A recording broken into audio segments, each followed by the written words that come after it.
Hello and welcome back to another video. My name is CJ the Populist New Yorker, and today we're going to be taking a look at the top 5 most vulnerable incumbent governors for the 2022 midterm elections. So in this video, we're not going to be including governors that may lose a primary election. I'm mostly thinking of Mike DeWine in Ohio, the polls out of there for him as of right now. And again, it's October, the year before the midterms, but they're really not looking so great for him. A lot of Republicans, especially the hardcore base, are very mad with him on a number of issues. So he could potentially lose his re-election bid in the primary, not so much in the general, but I want to focus on mainly the general election. These top 5 incumbent governors, who I believe are all running for re-election, they are in danger, the most in danger. And we're going to start ranking them, of course, doing the top 5. And I think number 1 on this list is going to be the state of Kansas. So Laura Kelly, the current incumbent governor in the state of Kansas, is running for re-election in 2022. The polling on this race, we have, a poll where she's down by 4 and a poll where she's up by 3. Again, it's very, very early. The poll that has her leading is a Democratic poll. It's an early race, but given how red of a state Kansas is, I mean, if we look at Laura Kelly's victory in 2018, she won by 5 points, pretty decisive, but there's a few factors at play that make this look a little bit misleading. As many people know who follow politics, Kansas is by no means a swing state. Kansas is a very Republican state. This victory in 2018 was because of mainly the Brownback administration and, of course, the Republican nominee, Chris Kobach. Chris Kobach was, I'd say, to the right of Trump even on some issues. He didn't have the popularity that Trump did with the base in Kansas. He didn't really appeal. He specifically was very toxic in suburban areas. And this was already an election where Republicans were not really turning out to the number of Democrats. Democrats were very energized in 2018 to publicly rebuke Trump through the ballot box, and this was one of these states in which that happened, the state of Kansas. Although I would argue this particular election was more so a rebuke of Sam Brownback and not the Republican Party. If we go down ballot, Republicans in the rest of the Kansas races performed fairly well. Treasurer, Secretary of State even, although this performance, a 9-point lead in a state like Kansas, is pretty weak. So sort of a mini blue wave in Kansas, but ultimately Attorney General, these other races going pretty Republican. So this really does seem to be a one-off. Again, Chris Kobach was a uniquely poor nominee. I think any other Republican nominee would have done a lot better, would have easily won this race, no doubt. But again, Kansas has a history of switching between parties every 8 years for governors, even though it's a very, very Republican state. If we look at the presidential level, Kansas voted for Donald Trump by over 14 points. It's a safe red state, no doubt, but this is certainly a state in which Democrats, again, given insanely good circumstances electorally for them, a really unpopular Republican governor going out of office, and a really poor Republican nominee, generally speaking, electorally. This ultimately contributed to Laura Kelly's win this time around. In 2022, though, the environment is going to be very different. You're going to have Republicans presumably a lot more energized in all across the country, but especially in red states. I think there's already a long list of Republicans. Not really. I would have assumed there'd be a lot more Republicans running against Laura Kelly, but we only have 2 running so far. And if we look at some of the hypothetical polls, Derek Schmidt seems to be the favorite as of right now. But again, this is one poll taken back in March, and the primary is, a little less than a year away. So it's hard to say who the Republican nominee is, but Kansas is not as red as Alabama, politically speaking. But like Alabama, many people thought, the Jones race, Doug Jones's race in Alabama, we'll just take a look at that real quick, because I kind of think this is somewhat similar in a sense. And again, governor's races are not nearly as nationalized as Senate races, but again, in this political climate, what we're seeing in Virginia, what we're seeing in other states across the country, what Matt Bevin tried to do in Kentucky, more and more gubernatorial candidates are trying to nationalize governor's races in places where it benefits them. So, like, obviously, Kansas Republicans are it's in their interest to nationalize the Kansas gubernatorial race. That's what Matt Bevin tried to do in Kentucky. He failed there just because he was a super unpopular governor. But in a state like Kansas and, of course, Alabama, the Senate race was nationalized. But, I mean, by definition, Senate seats are pretty national. Doug Jones got destroyed in 2020 pretty badly. A lot of people thought this was only going to be a likely victory, a 10-point victory. I was one of the few people saying way back when that I thought this was definitely going to be a safe Republican victory. I didn't see this even being close. And I'm not saying Kansas is going to be this much of a blowout because I don't think that's going to be the case. But I certainly think Laura Kelly is going to have the toughest time out of any of the incumbents running for re-election this year actually being re-elected. The next state we're going to take a look at is the state of Wisconsin.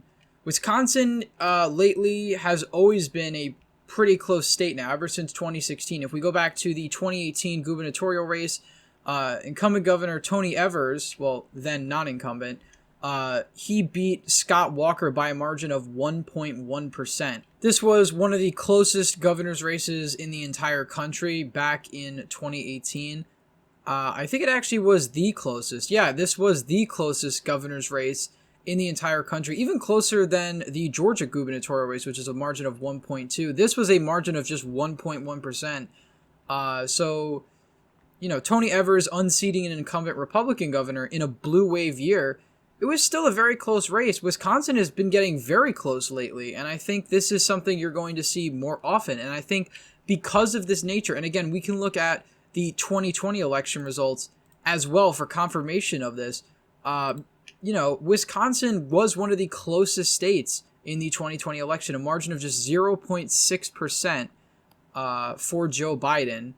So this state has become really the purplest of purple states at this point, and I think because of this nature and because of the midterm swing that's likely to happen, given Republicans are presumably going to have the energy, and I say that because the party in power tends to be at a disadvantage in midterms, and that would be the Democrats. That would be Tony Evers. Another reason why I think Tony Evers is uniquely vulnerable is because he's not really able to get a lot of priorities through. The Republican legislature in Wisconsin, I think, might have a supermajority. They've basically been blocking just about every proposal that's come out of his office. Every law that he's pushed for has basically been defeated. So there's a lot of gridlock in Wisconsin. Not a whole lot politically is really being done that Tony Evers can actually tout as achievements. And I think that's another reason he's really going to be hurt running for re-election, is he doesn't have a whole lot on his record. I'm pretty sure the Medicaid expansion in Wisconsin failed because of the legislature. So things like that, which are, a big deal to voters, Evers wasn't able to deliver, and that wasn't really his fault, but that's not really how voters are going to be viewing this on election day. So I think because of this, because of Wisconsin's changing political landscape, for a much more blue progressive state. I mean, back in the 1980s, 70s, and before, Wisconsin, kind of like Minnesota, was a very progressive, labor-strong state, and it is now become a quintessential swing state. It's right alongside Pennsylvania and the like that. So I think because of these reasons, I think Tony Evers is probably the second most vulnerable incumbent. He's going to have to somehow, I don't really see how he outperforms his 2018 margin. I think it's only downhill from here. In terms of margins, I just don't see it, because this was a blue wave year. This is when Democrats were super energized to come out and vote. And sure, there were Democrats that probably voted for Scott Walker, who also voted for Tammy Baldwin. But Tammy Baldwin was a fairly popular senator, and I think it's going to be very difficult for Tony Evers to keep his job come the next election. So we're going to take a look now at the state of Georgia. This state, I think Brian Kemp is, like Wisconsin and Kansas, I think there's many reasons why Brian Kemp is vulnerable. It's not just because of a red midterm. That's something we might see later on down the list. But the state of Georgia, Brian Kemp has a few problems on his hand. His election, and again, in 2018, Georgia was still a red state. It's now a purple state, in my opinion. Brian Kemp only won by 1.2% against Stacey Abrams in a red state. This was a state that just 2 years prior voted for Donald Trump by 5.2%. And Brian Kemp was only able to muster 1.4, a 1.4% margin. Part of the reason is Stacey Abrams ran a very good grassroots campaign. Democrats are very good at grassroots organizing, Republicans not so much. That's something they certainly need to get better on if they want to, be winning more of these competitive races, because Democrats are more likely to be the party knocking on doors and having all these down-to-earth events that Republicans are more likely to have, like big fundraisers and stuff like that. So it really is a remarkable campaign that she was able to run, almost beat Brian Kemp, came up short. So this is a race, certainly, just because of the closeness of this margin. You'd say, well, Brian Kemp, this is going to be a close re-election. And, in early 2020, Brian Kemp was actually fairly popular. And then COVID hit, a few other things hit, and of course the 2020 election rolled around, which in my opinion is Brian Kemp's death nail, which is why he's third on this list. He's below Evers and Laura Kelly. But I think he's the third most likely to go in the 2020 election, and there's a few reasons for that. Number one, of course, is that Georgia is now a very competitive state. In the 2020 election, Joe Biden was able to win this state by 0.2%. He was the first Democrat to win Georgia since 1992 with Bill Clinton. So already that is kind of a sign that the political winds in Georgia are changing drastically.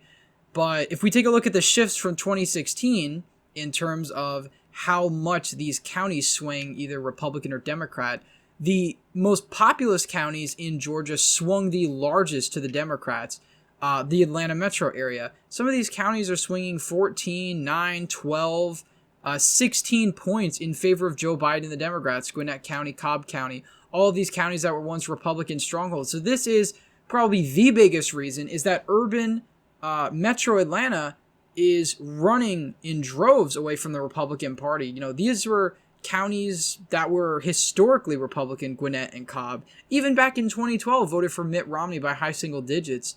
And now we're seeing those same voters fleeing away, and of course new people moving in and voting for Democrats. So that's the first reason why Brian Kemp is vulnerable. Even if Republicans do have an advantage going into 2022, I think it's going to be very hard,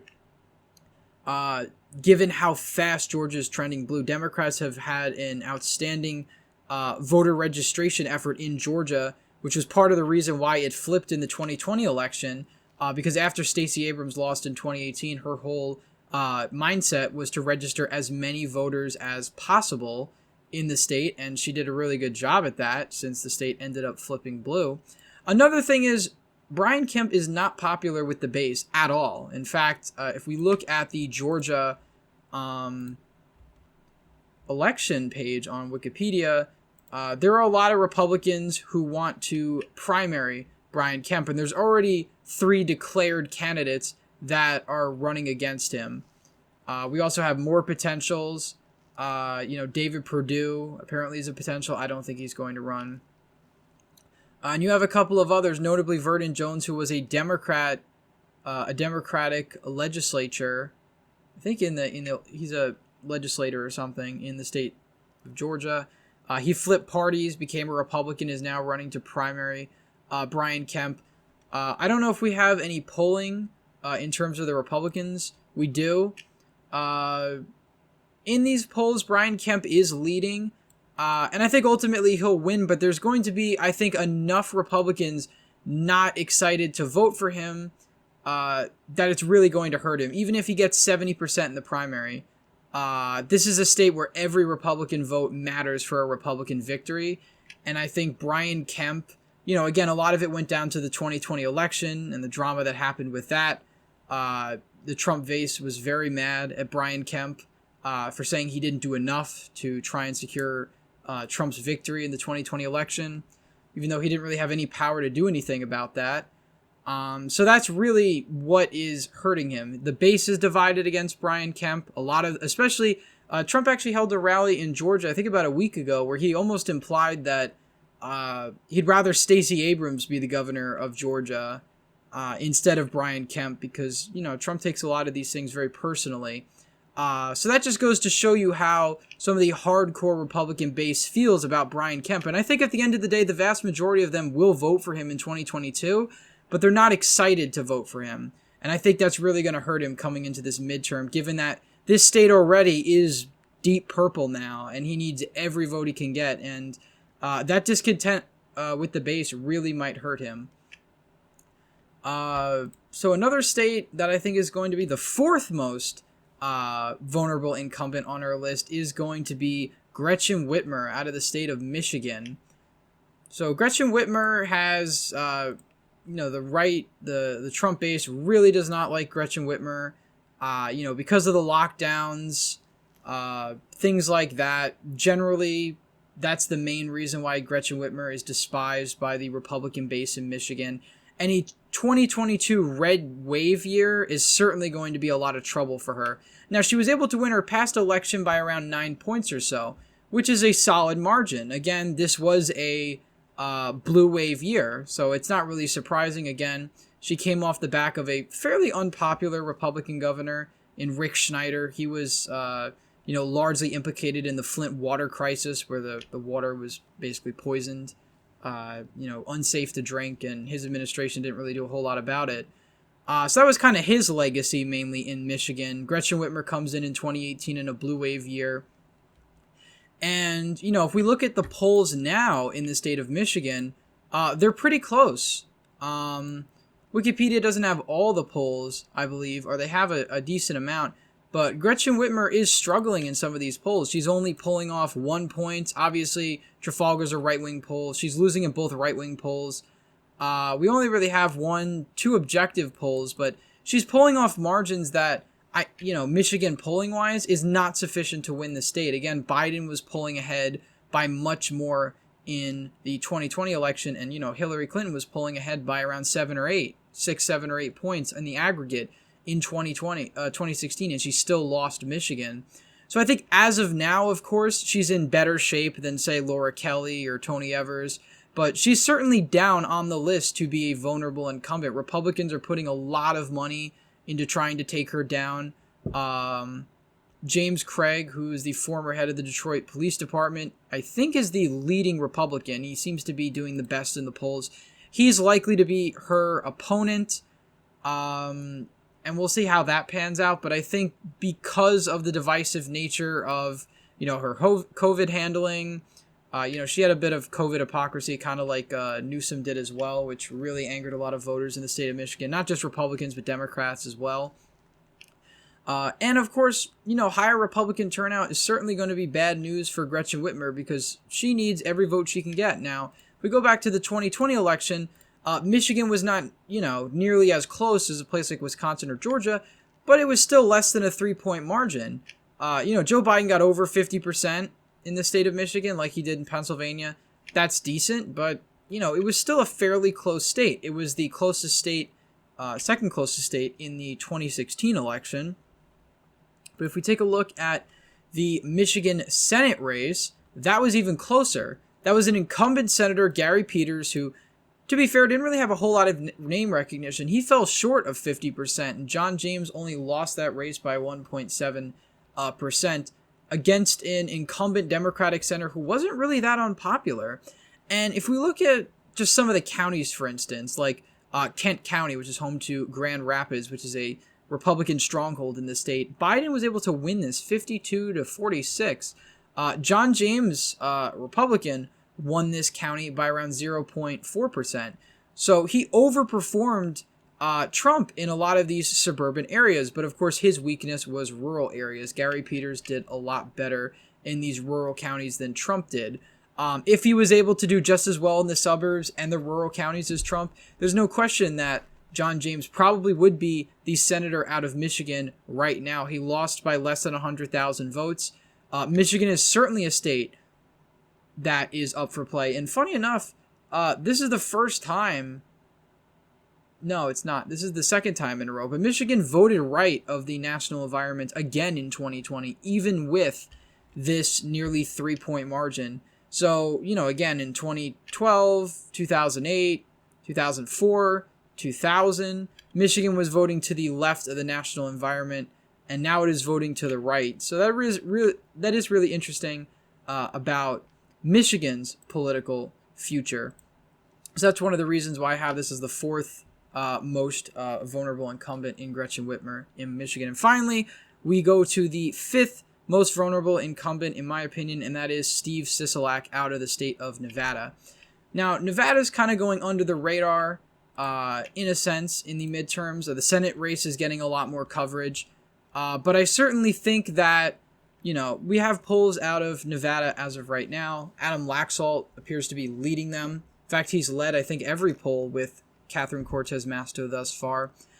Something to keep in mind, though, historically, Republicans are overestimated in Nevada polling, but in the 2020 election, I actually don't think that was the case. I think the Democrats were overestimated, so that could be changing. But as of right now, Laxalt is polling ahead of Cortez Masto in the Senate race. But in the governor's race, Steve Sisolak, we go back to 2018, he won this race by 4.1%. He underperformed Jackie Rosen against Dean Heller and some of the other statewide candidates in the state of Nevada. This is a state that's going to be targeted quite a lot by Republicans, significantly. Lieutenant governor, these other races. Steve Sisolak underperformed quite a bit in these races, and that's bad for him because, he only has room to go down. If there really is a red wave or even a red puddle in 2022, that's going to drive up Republican turnout and drive up Republican votes. Now, Steve Sisolak, to my knowledge, we don't really have any polls, but I don't think he's as unpopular as Cortez Masto. Not to say that she's really unpopular, but she's a lot less known. Steve Sisolak is much more known as governor, and I think that certainly will give him the advantage. That's why he's not really in the top three. He's at the bottom of the most vulnerable incumbent governors, because I think that ultimately, he's probably going to win re-election. Again, there's a chance he doesn't, but he's in the best shape out of all these candidates. Nevada was one of the only states one of the only swing states that Hillary Clinton won back in 2016 that got redder.